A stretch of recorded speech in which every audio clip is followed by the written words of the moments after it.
Shaniya, if you're listening to Daddy, I miss you so much, honey, and I'm waiting for you.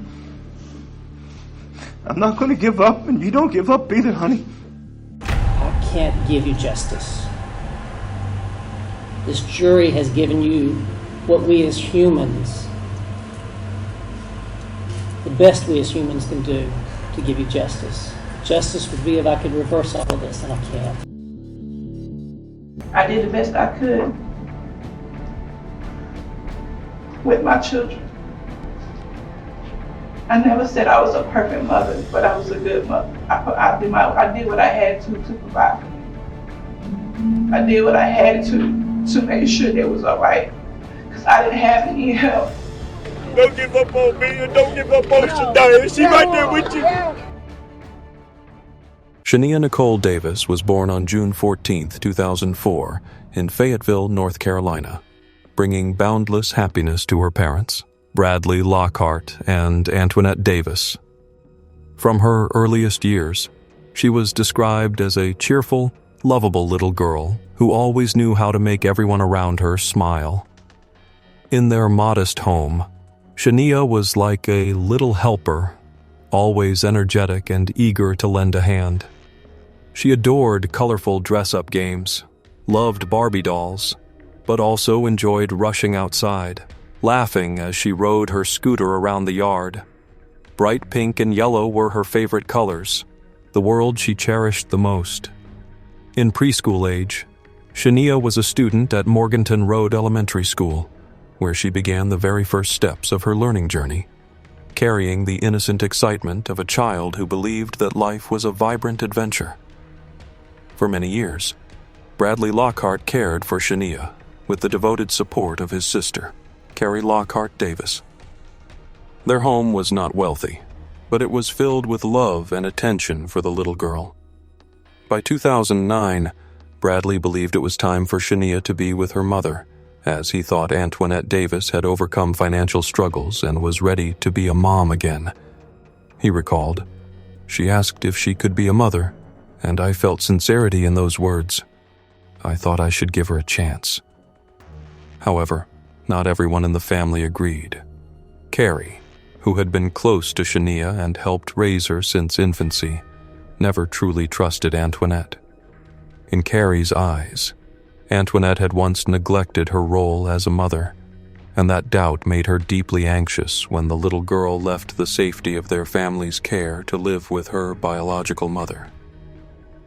In September 2009, at just 5 years old, Shaniya Davis left her father's care to move in with her biological mother, Antoinette Davis, along with her 7-year-old brother, Carl.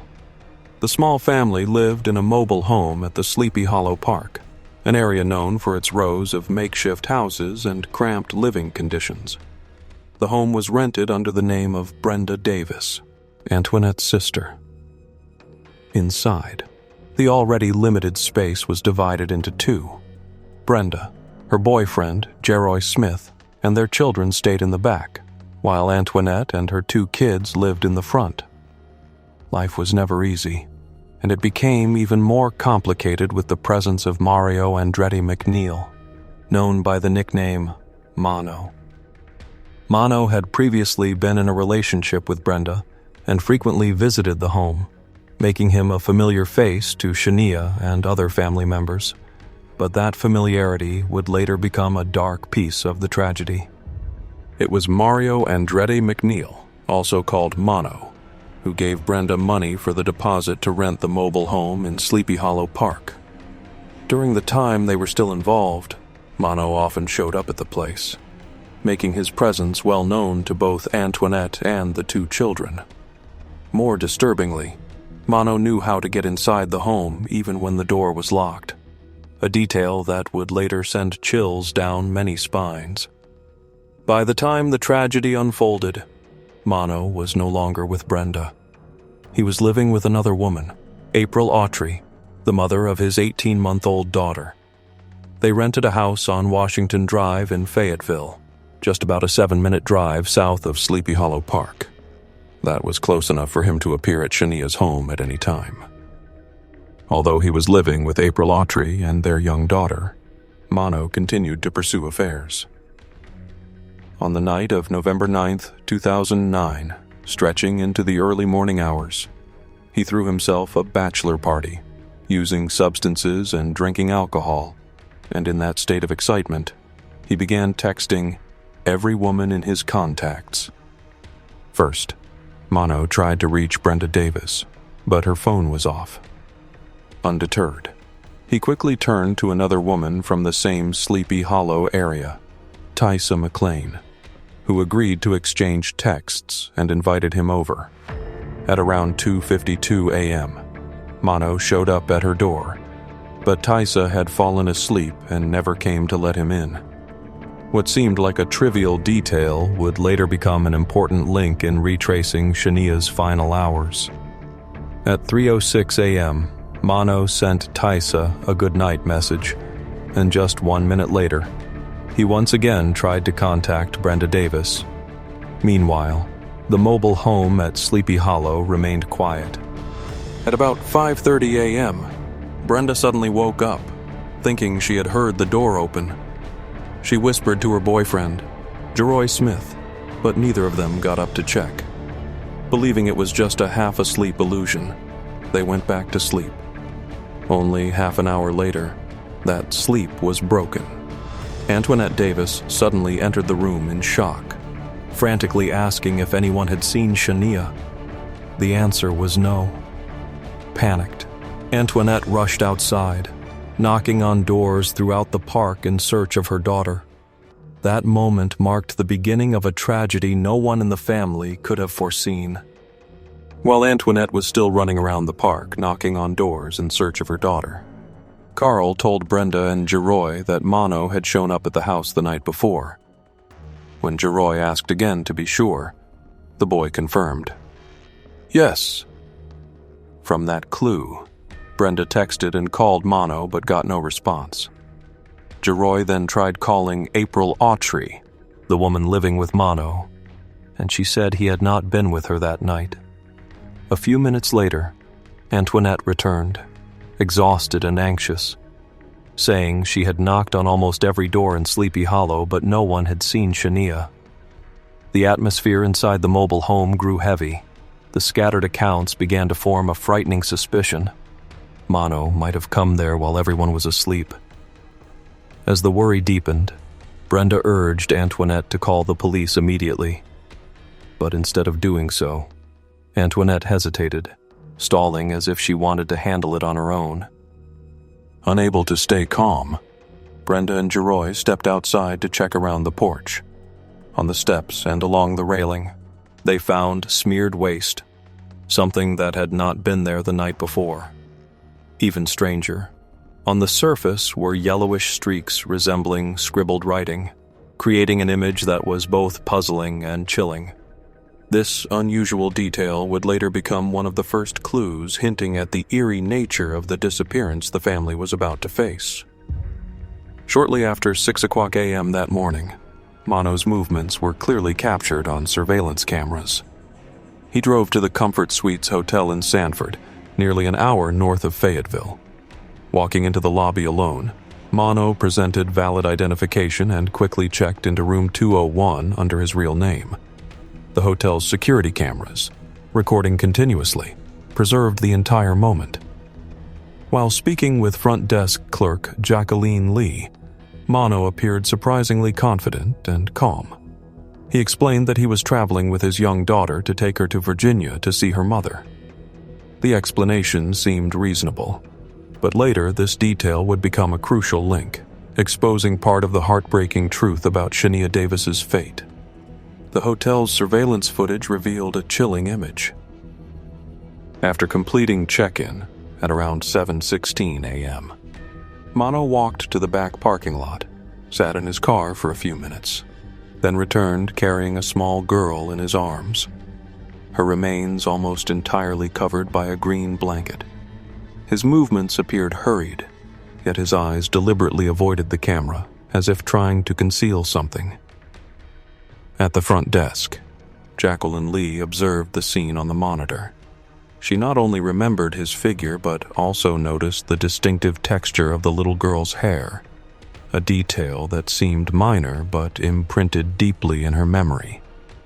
And that memory, just a few hours later, became haunting when the Amber Alert for Shaniya Davis was broadcast, making Jacqueline immediately realize the child in the video and the missing girl were one and the same. Beyond the surveillance footage, a living witness also saw the scene with his own eyes. Seth Chambers, a hotel guest on a business trip, stated that at 6:24 a.m., he walked past the hallway near room 201 and saw Mano carrying a small girl in his arms. The encounter lasted only a few seconds, but it was etched into his memory once he later heard about the disappearance. Not long after, the front desk shift changed. Regina Bacani took over from Jacqueline Lee. As the two spoke, Jacqueline pointed out the man who had just checked into room 201, emphasizing his appearance with a child. The surveillance cameras continued recording actions that, on the surface, looked ordinary. At around 6:36 a.m., Mano walked alone into the breakfast area, grabbed a banana, some juice, and a muffin. Then he casually returned down the hallway, carrying the food and drinks back to his room. To anyone glancing by, everything seemed harmless. But later, each of those details became evidence piecing together the path of an irreversible tragedy. Back at Sleepy Hollow, Antoinette called the police at 6:52 a.m. at Brenda's urging. Okay, ma'am, how can I help you? I woke up this morning and my daughter was not in the house. I don't know if she walked out or I don't know what's going on, but she's not here. How old is your daughter? She's 5. 5? And your door was not unlocked, that's what you're telling me? No, it was not unlocked, but I'm telling you she knows how to unlock it. I'm hoping that she didn't unlock it and walk out. About 10 minutes after Antoinette's call, the first Fayetteville Police Patrol cars arrived at the Sleepy Hollow Park. They immediately expanded the search area, brought in K-9 units to sweep every corner around the mobile home, and began interviewing those involved. While surveying the scene, Officer Elizabeth Culver noticed something unusual. Unusual stains were found across both railings at the front of the home. The surface spread thin as if something had just been poured over it. As Culver approached, she saw Antoinette Davis holding a cooking pot, with water still dripping down from the railing. That image suggested an undeniable truth. Someone had attempted to wash away critical evidence, right in front of law enforcement.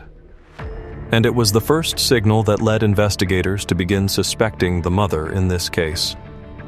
As they searched the area, officers checked the trash can at house number 1199. Inside, they unexpectedly found a thick child's blanket. When asked, Antoinette Davis immediately identified it as hers. Jeroy Smith, Brenda's boyfriend, also confirmed that this blanket had recently been spread out in the living room of the mobile home. The blanket was anything but ordinary. It carried traces of waste, which only deepened the heavy atmosphere. Without delay, Jennifer Slish, a forensic technician with the Fayetteville Police Department, carefully collected and sealed the blanket to be taken to the lab. Few could have predicted that this seemingly small item would become a key piece of evidence, helping to unravel layer by layer the mystery surrounding the disappearance of little Shaniya Davis. At the scene, Officer Elizabeth Culver tried to gather information from those present: Antoinette, Brenda, Jeroy, and young Carl. But the tense atmosphere made the conversation fragmented. Carl seemed distracted, his eyes always turning to his aunt before answering. At first, he only said he remembered Shaniya climbing into bed but did not know when she left. Only later did Carl admit an important detail. He had seen Mano inside the house that morning. Meanwhile, Antoinette and Brenda kept looking down at their phones, texting, almost ignoring the officer's questions. This behavior made it difficult for Culver, and eventually her superiors agreed to bring the entire group to the station for formal interviews. At the same time, Culver and her partner Daniel Suggs went to the park management office to retrieve surveillance footage. hoping to find images of a wandering child around the homes or unusual traces of vehicles coming and going. At around 7:34 a.m., the security camera at the Comfort Suites in Sanford, North Carolina, captured Mano leaving room 201, stepping into the elevator with a child in his arms.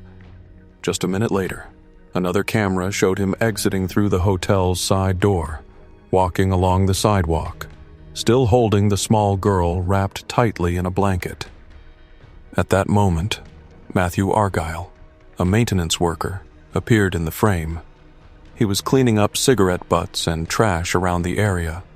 Matthew saw Mano carrying a little girl over his shoulder, her remains motionless, and assumed the child was asleep. Feeling something slightly unusual, he politely greeted, "Hello." Mano gave him a fleeting glance but did not respond. That small gesture would later weigh heavily on Matthew. His instincts told him something was wrong. Mano briefly met Matthew's eyes, then quickly looked away, refusing to answer. He walked briskly toward the parking lot, his movements firm and cold. That silence alone made Matthew feel uneasy. From a distance, he watched quietly. Mano opened the back door, gently placed the little girl in the right passenger seat. She looked tiny, almost swallowed by the seat. Moments later, he got into the driver's seat, pulled out a cigarette, and lit it, the smoke drifting slowly in the morning air.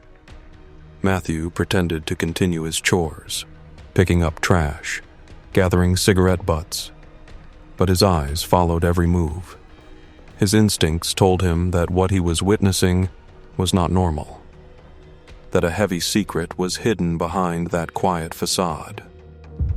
After placing the child in the car, Mano did not leave right away. He drove the Mitsubishi to the pavilion near the main entrance and then went back into the hotel lobby. At the front desk, he approached Regina Bacani and gave an excuse. "I have to get back on the road to take my daughter to Virginia to see her mother." He asked about the deposit, trying to appear like a hurried but legitimate guest. The surveillance camera recorded Regina handing over the receipt and cash to Mano for him to sign. At the same time, a housekeeper brought to the desk 1 or 2 clear plastic bags left behind in room 201, with white residue inside that she believed was an illegal substance. That small trace added to the suspicious picture of Mano's behavior. Meanwhile, Matthew Argyle continued watching quietly. He saw Mano leave the hotel, drive off, and turn left onto the main road. His instincts urged him to believe something was wrong, but he did not report it immediately. Only the next day, when the Amber Alert broadcast Shaniya's photo, did Matthew realize the harsh truth that he had witnessed a critical moment. At exactly 7:40 a.m., the hotel's security camera recorded Mano walking out of the main entrance, quickly getting into the Mitsubishi and starting the engine. The car pulled out of the lot, turned left, and headed toward Highway 87, a road stretching through sparse forests and quiet small towns. Just minutes later, phone records revealed an important detail. At 7:49, Mano sent a short text. "Hey," to Brenda. Ironically, at that very moment, Brenda was at the police station giving her statement. She had sent Mano the same message at 6:53, after hearing from her nephew Carl that he had seen him at the mobile home the night before. At 8:22, cell tower data placed Mano electronically near the intersection of Highway 87, Highway 24, and Highway 27, the rural Johnsonville and Barbecue area, where only a few small shops stood among scattered woods and lonely roads, isolated enough to hide any secret. From 8:33 to 9:48 a.m., a flurry of texts went back and forth between Brenda and Mano. Brenda pressed directly, asking why he had been around the mobile home. Mano flatly denied it, dodging responsibility. The exchange ended in frustration when Brenda told him to stop texting. In return, Mano deflected, asking instead, Why did your boyfriend text the mother of my child? Yet, while sitting at the police station, Brenda did not disclose these messages. She feared that presenting them too early would only seem like speculation. For the same reason, Brenda also withheld another crucial fact, that Carl had seen Mano inside the mobile home on the morning Shaniya disappeared. Those silences would later prove to be key pieces showing that the situation had been far more complicated and tangled from the very beginning. By 3:00 p.m., Regina Bacani's shift at the Comfort Suites in Sanford, North Carolina, ended. The next morning, at exactly 7:00, she returned to the front desk to switch shifts with her colleague Jacqueline Lee. While checking the system, the two suddenly saw the Amber Alert flash across the computer screen. The photo that appeared left Jacqueline frozen. It was the very same little girl she had seen in the arms of the suspicious man the day before. Without hesitation, Jacqueline immediately called the Amber Alert hotline. Shortly after, forensic technician Jennifer Slish was dispatched to process room 201. Hotel management staff reported that the bedding had not yet been changed, but the trash had been emptied, and a towel had been taken away before anyone realized what was happening. Even so, the 2 remaining blankets in the room were collected by Jennifer as evidence. That moment turned scattered suspicion into undeniable truth. Little Shaniya had indeed been in the hotel with Mano. Fayetteville Police Captain Charles Kimball was assigned to oversee all logistics, coordinating manpower and resources to find Shaniya. The hotel footage from the Comfort Suites in Sanford, North Carolina, led police to believe the little girl was still alive and with Mario Andretti McNeil, known as Mano. It was a fragile but crucial hope that drove everyone to act urgently. From this lead, police quickly obtained Mano's phone number from his mother and passed it to FBI Special Agent Frank Brostrom. As soon as he received the information, Brostrom began analyzing mobile data, tracking each signal to determine the suspect's movements. He testified that the National Center for Missing and Exploited Children had immediately sent an alert to the FBI.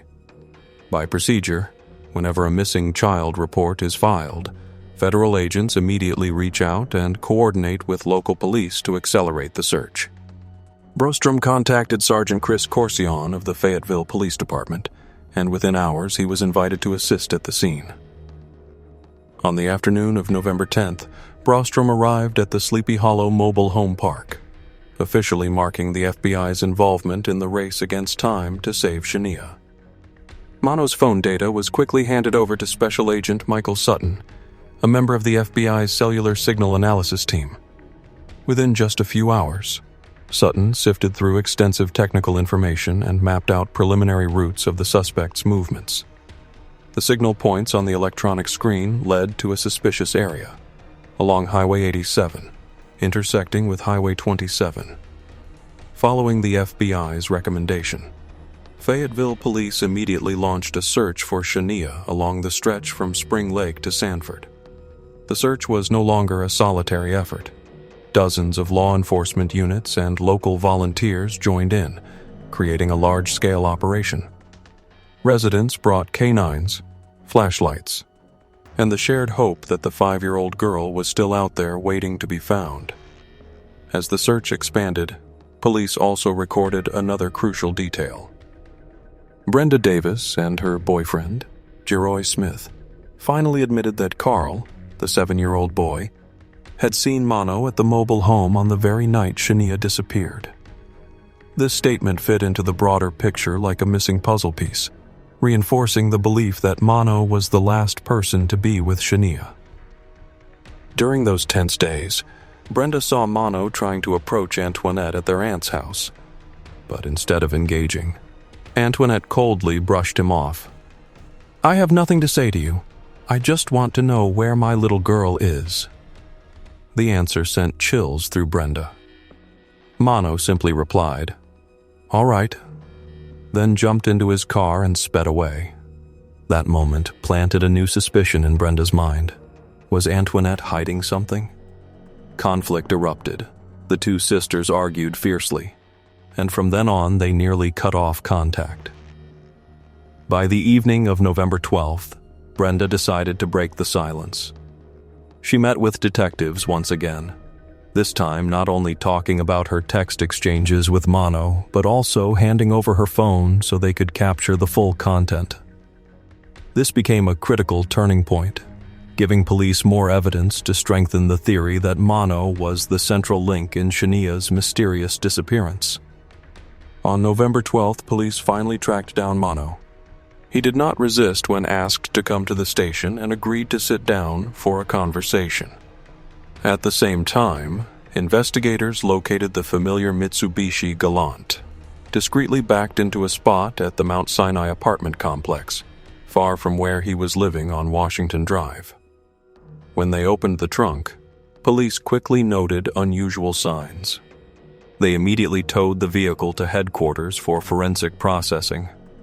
Every detail was examined closely, from soil samples clinging to the wheel wells to the coverings of the gas and brake pedals. All of it could hold invisible but decisive traces.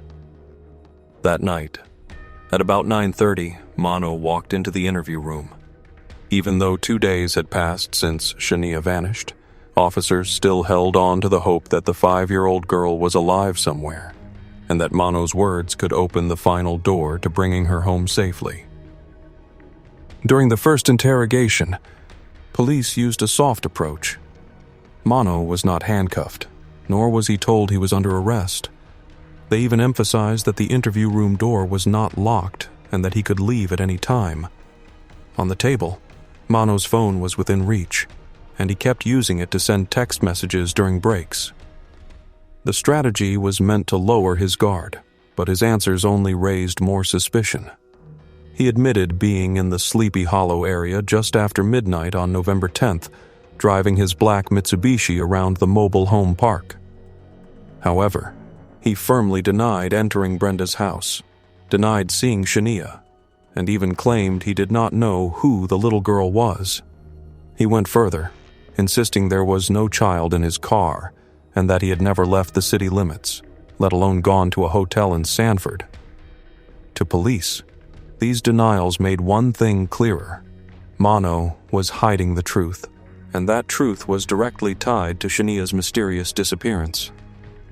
Police did not take long to play their decisive card.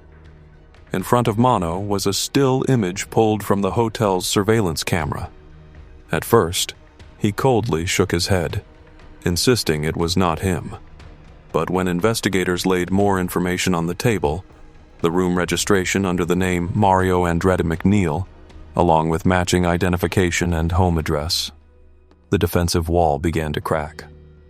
Mono awkwardly offered an excuse. Maybe he had lost his ID. The flimsy explanation could not hide reality. In the end, Mono had to admit, yes, he had been at the Comfort Suites Hotel in Sanford, North Carolina, and more importantly, he had been there with Shaniya. About 54 minutes into the interrogation, Mono shifted his story. He constructed a new scenario, that he had received a text message, supposedly from Brenda's phone, asking him to come to Sleepy Hollow to pick up Shaniya, who was standing on the porch. To police, this was not only a changing statement, but also a clear sign that Mono was flustered, and the truth was starting to surface. In his next account, Mono gave a story that left investigators both surprised and doubtful. He admitted he picked up Shaniya from the porch at Sleepy Hollow and took her straight to the hotel. In that small room, according to him, he used a prohibited substance while Shaniya, a 5-year-old child, was right there. But the strange details did not stop there.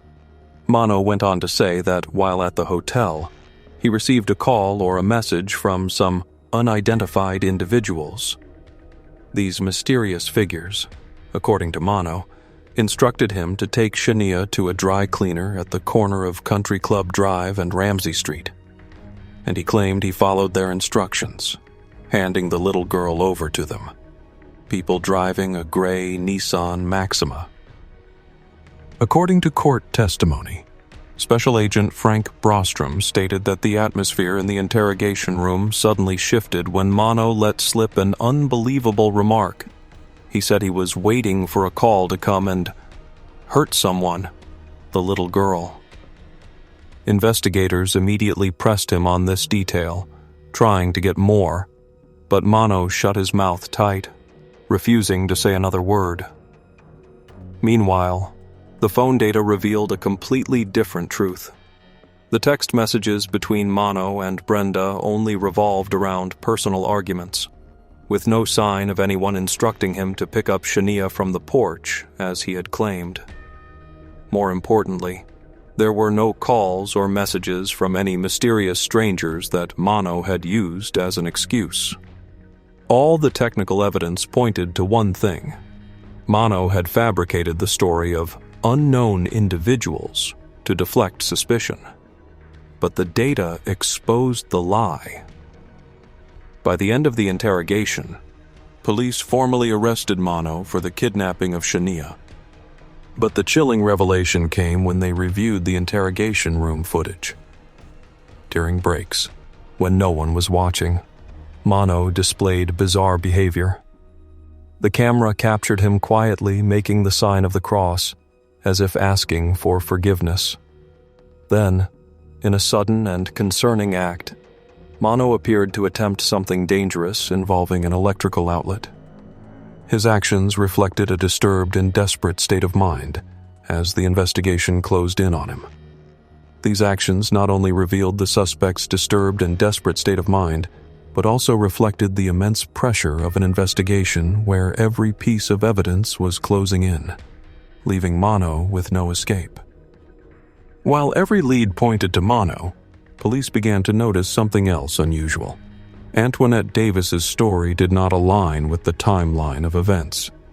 When asked to cooperate, she was evasive and even refused to answer many critical questions. At first, Antoinette pointed to her boyfriend, Clarence Compey, accusing him of kidnapping Shaniya. But the investigation quickly proved the opposite. Co was completely innocent. Surveillance footage from the Comfort Inn exposed the truth that it was Mono who appeared with Shaniya, forcing police to dismiss the original theory. And then, in the suffocating interrogation room, the mother finally let slip a confession. What she said left even seasoned investigators stunned. A horrifying secret, beyond imagination, was revealed. In her statement, Antoinette finally admitted the truth. She said, "I gave her to him to pay back $200. He was only supposed to meet her briefly." According to her testimony, Mono had previously loaned Antoinette $200 to buy food and rent a hotel room when she and her children were in desperate need. There were rumors that the debt was tied to illegal substances, but the investigation confirmed that was not the case. The unbearable truth was that instead of seeking another solution, Antoinette chose to hand over her own 5-year-old daughter in exchange for that money. Her guilt was even heavier because, at the time, she was pregnant. This was not just a confession, but evidence exposing the most devastating betrayal. A mother who failed to protect and instead delivered her child into tragedy. Antoinette was quickly arrested and faced charges of human trafficking, then released after posting a $51,000 bond. Meanwhile, a large-scale search for Shaniya continued along Highway 87, with hundreds of law enforcement officers and volunteers participating. On November 13th, Fayetteville police investigator Charles Kimball met with District Attorney Ed Granis to discuss several cases, including Shaniya's. During the meeting, Granis pulled Kimball aside and said that attorney Alan Rogers might hold important information related to the case and would be reaching out soon. Notably, Rogers had appeared alongside Mono at the suspect's first court appearance after being arrested for kidnapping. This made Kimball realize that Rogers was serving as Mono's defense attorney, opening a new path for the investigation. The next day, investigator Charles Kimball unexpectedly received a call from another attorney, Coy Brewer. In a brief conversation, Brewer said that the clue Kimball was looking for lay in the green portable toilets along Highway 87. Since District Attorney Ed Granis had already said Alan Rogers would reach out with information, Kimball assumed Rogers and Brewer might be working together in the case. Based on this lead, search teams immediately began checking numerous portable toilets along the highway. The problem was, there were too many identical units scattered across Highway 87, making it nearly impossible to pinpoint a specific target. Kimball quickly reported back to DA Granis that Brewer's information was too vague, not sufficient to lead to a real breakthrough.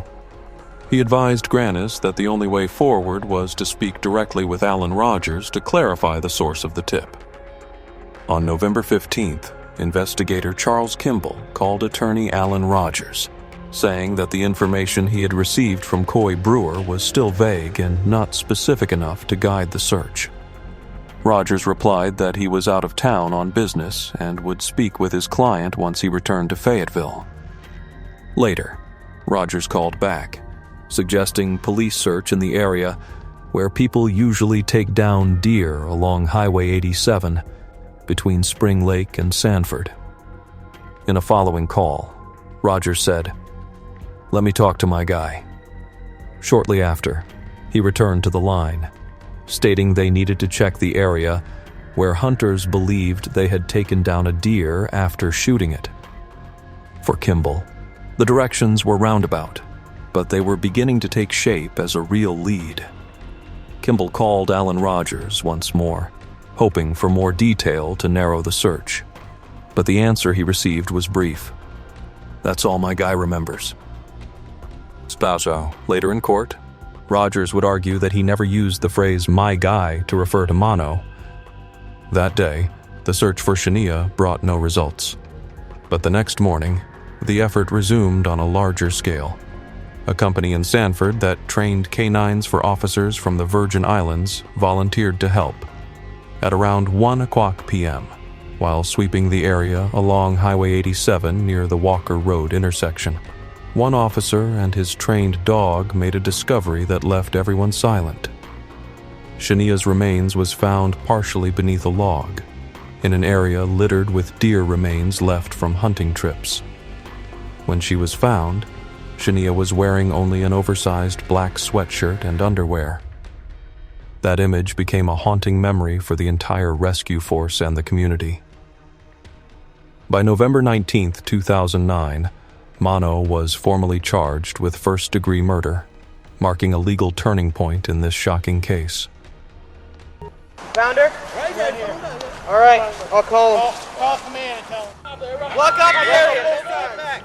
We got a tip. Somebody in the parking lot said that they had heard on the news or something that the guy admitted to killing the young child and dumping her where there was deer carcasses and trash. And we remember driving through here earlier and smelling something pretty nasty, so we came back to check it, and sure enough, there were deer carcasses and trash. And then some of the officers from the Virgin Islands went through here and actually saw her in there, and the dogs were showing a lot of interest, so we checked it out and confirmed, and yeah, it's terrible. It's not good news at all. It's terrible. I don't even know. I'm a little overwhelmed right now, so it's a lot. I'm just, I'm glad we were able to help.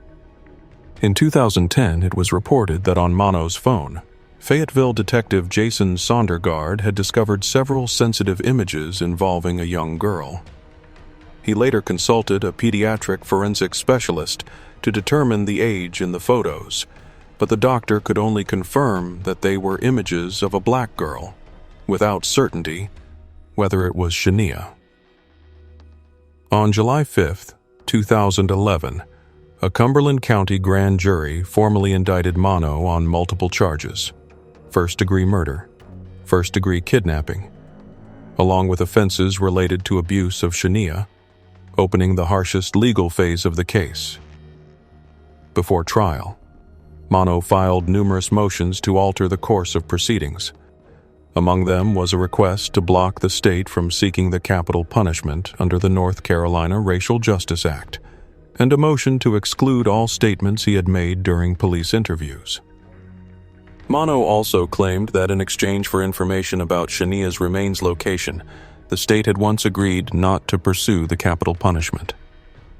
However, after review, the court ruled that no such agreement had ever existed. All of Mano's motions were denied. In reality, he and his legal team had completely misunderstood the legal situation and misjudged any possibility of leniency from the prosecution. On July 6, 2011, Antoinette Davis was arrested again and this time faced a first-degree murder charge, added to the serious charges she had already accumulated. For the murder charge, Antoinette was denied bail, while the other charges carried a total bail amount set at $1.5 million. Meanwhile, on April 8, 2013, Mano was offered a plea deal by the prosecutor. Plead guilty to first-degree murder in exchange for life in prison without parole, instead of facing the possibility of the capital punishment. After considering the deal, Mano chose to reject it and decided to proceed to a tense trial where his legal fate would be determined. At the trial, Deputy Chief Medical Examiner Thomas Clark testified that he had personally performed the autopsy on Shaniya Davis on November 17, 2009. The autopsy report identified a small bruise on the left side of her face, significant trauma consistent with physical harm, and 2 distinct abrasions on the upper thighs. Dr. Clark explained that these were scraping injuries, occurring when a blunt object removed part or all of the outer layer of skin.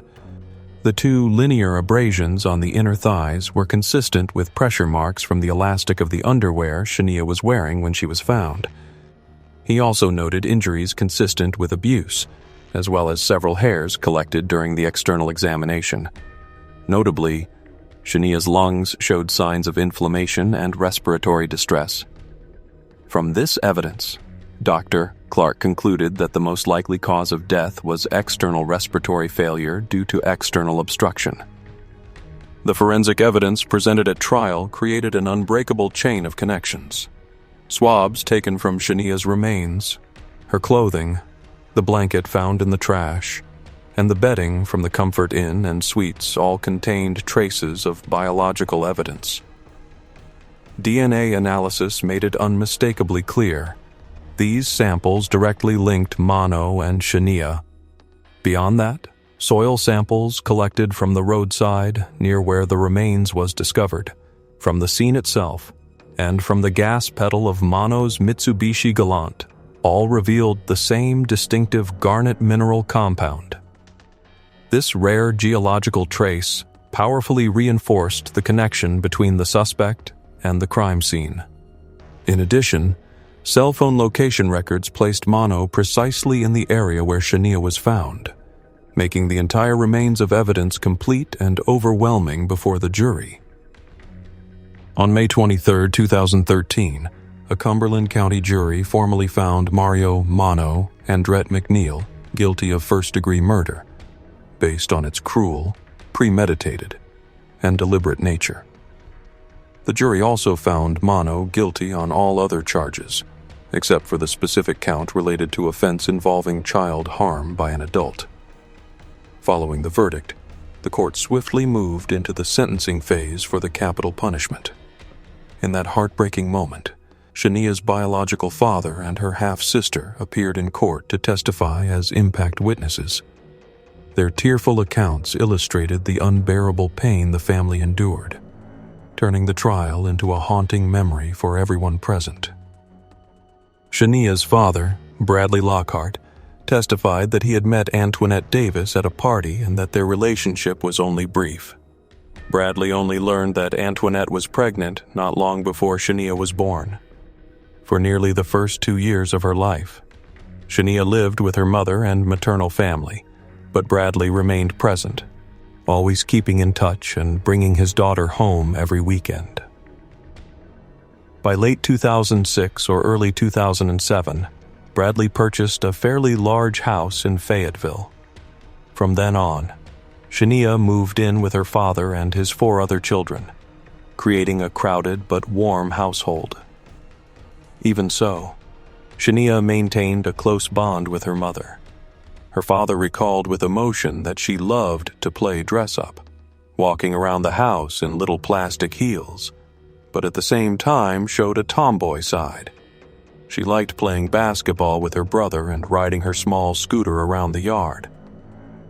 These everyday details painted a vivid picture of a little girl who was both innocent and spirited, always bringing laughter to her family. Shaniya once saw herself as a little singer and dreamed of joining the children's choir at the church her family attended. Faith and music brought her simple joy, lighting up her childhood days. However, in October 2009, Shaniya moved back in with her mother. Even while away on business trips, Bradley kept the habit of calling his daughter 4 to 5 times a week, listening to Shaniya's laughter and her little stories.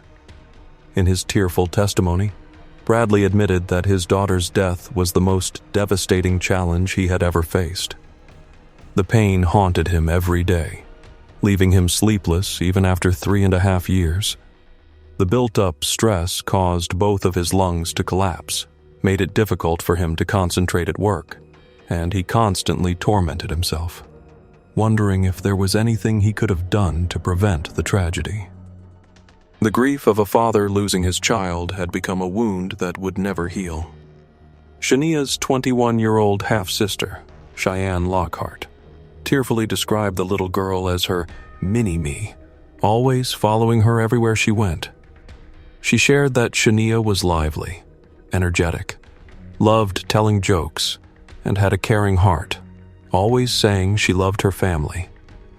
For Cheyenne, Shaniya's death was a deep wound, a daily pain she could never escape. And the man convicted of killing 5-year-old Shaniya Davis is fighting to get his conviction overturned. Mario McNeil was convicted by a Cumberland County jury back in 2013. You may remember her mother was also convicted for trying to sell the child to McNeil. Now, according to the Fayetteville Observer, McNeil says his lawyer should not have told police where to find the girl, saying it hurt his case. A hearing on the matter is set for next week.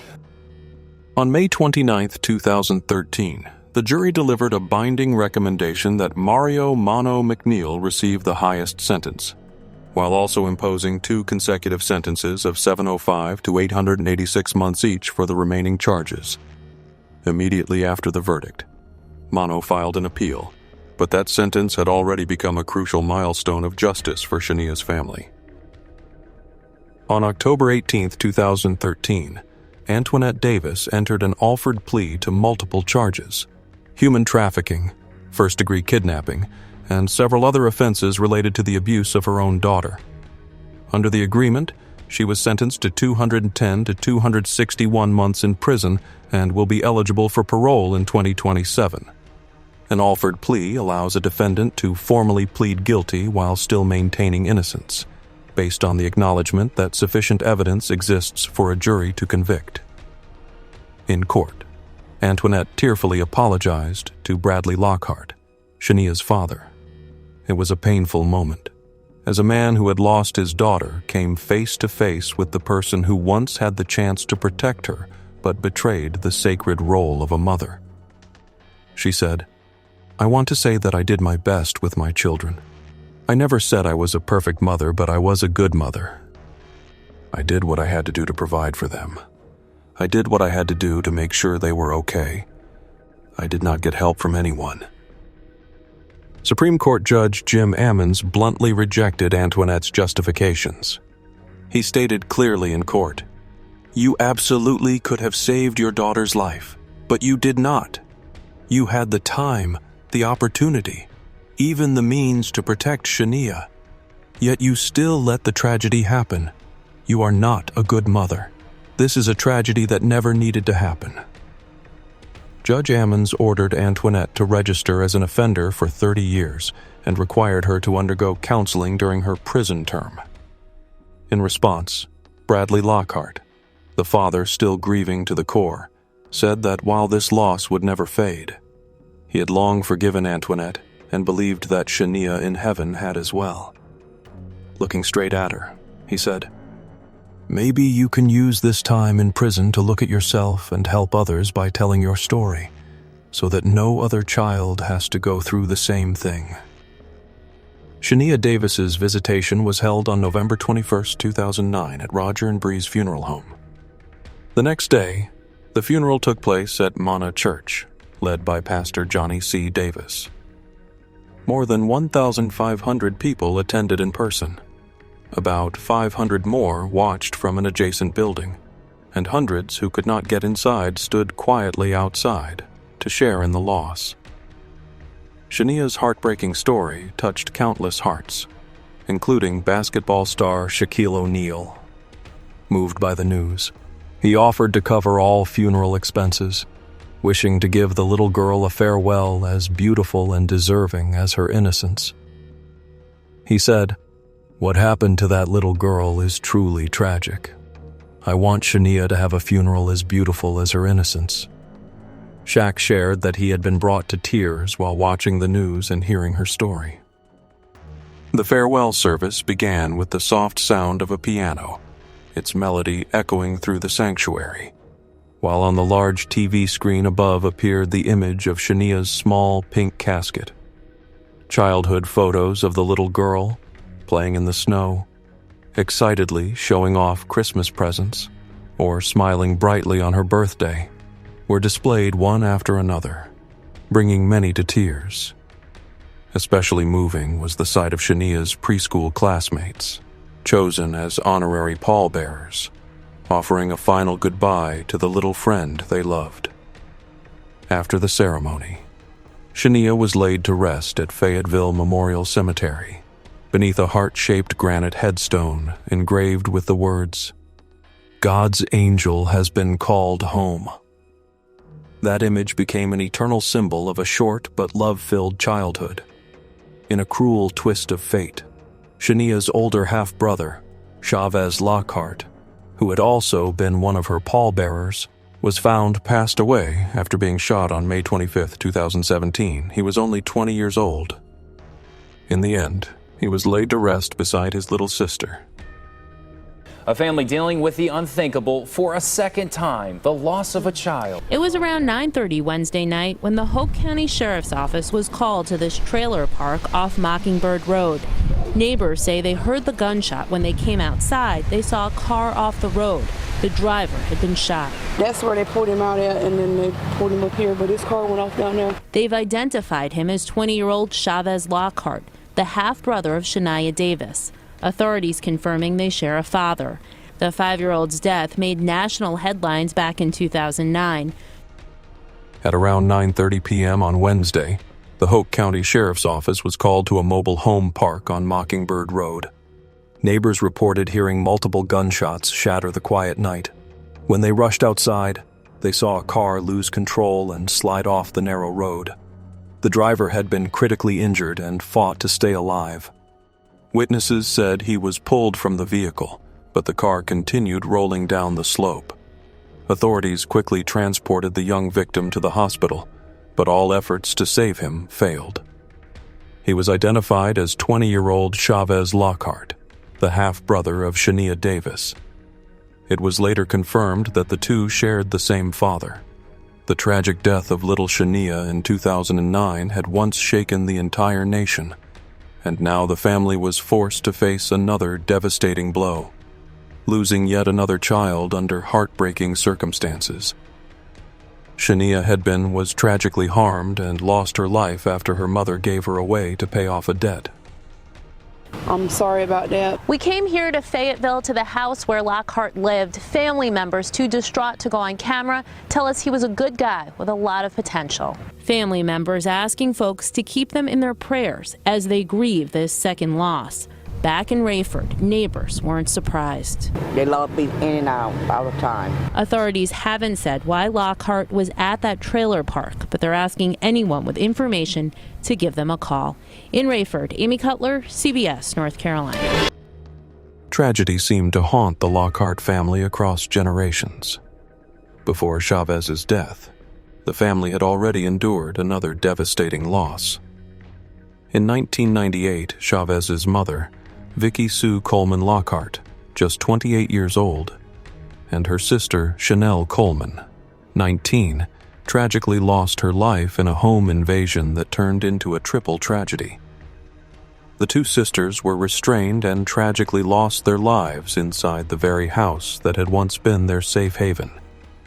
That pain was followed years later by the loss of Shaniya Davis and then Chavez, leaving the Lockhart family to face back-to-back losses beyond imagination. In an emotional interview, Bradley Lockhart once shared with Oprah that perhaps one day he would be able to sit down and talk with Antoinette Davis. He said, "I think it is best to let the justice system do what it is supposed to do. I try to keep my heart as pure as I can, and I believe that one day I will be calm enough to understand what was going through her mind." When asked what he wanted to happen to Mario "Mono" McNeil, Bradley Lockhart calmly replied that the outcome was not in his hands. Now, everything belongs to God and the justice system. He has to face it, accept it, and repent for what he has done. I believe in God's grace, and if he is truly sincere in his heart, he will have to live his entire life with that guilt. Bradley emphasized that the most important thing is for Shaniya's story to help protect other children. He said with emotion, "There are so many things to say about that little angel. Just look at the prayer services, the hearts that have been touched, and you will see she planted deep love in people.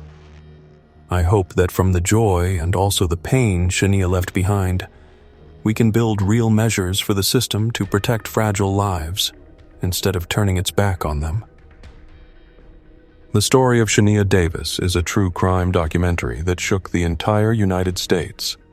A 5-year-old child victim, betrayed by her own mother, Antoinette Davis, who handed her over to Mario "Mono" McNeil in exchange for $200. From the moment Shaniya left the safety of loving arms, tragedy unfolded. The Comfort Inn and Suites hotel camera captured the last moment she was seen alive, marking the beginning of a tragic child case that still haunts many to this day. The massive search along Highway 87, with hundreds of volunteers, K-9 units, and law enforcement officers, ended with a heartbreaking truth. Shaniya was found already gone. DNA evidence, phone data, and testimony exposed Mono, who was later sentenced to death. Antoinette, in a plea deal, was sentenced to years in prison for child abuse case, child neglect, and child trafficking. In the courtroom, Shaniya's father, Bradley Lockhart, and her half-sister cried as they spoke of her smile, her tiny plastic heels, her dress-up games, and her dream of singing in a children's choir. They lost an angel, but still found the strength to forgive, sharing a message of humanity. Shaniya's death was not only a tragic case, but also proof of the failure of the child protection system. A system failure case that society cannot ignore. This crime documentary reminds us all, every cry for help, every unusual sign involving a child must be heard. Justice for Shaniya is also a call to action for safeguarding children, protecting vulnerable children from danger even inside their own homes. Shaniya is gone, but the message from that little angel remains. Act now to bring justice for victims, so that no more child tragedy will ever be repeated. This is not just a true crime story, but a wake-up call. A child victim documentary filled with sorrow yet carrying hope for the day when the system truly rises to protect the most fragile lives. Thank you for staying with us through this haunting story. Every like, share, and comment helps the voices of these little victims reach farther, so more people can know and come together to protect children. Don't forget to subscribe and turn on notifications, so you won't miss the stories that still need to be told. We'll see you in the next video. where another truth is waiting to be brought to light.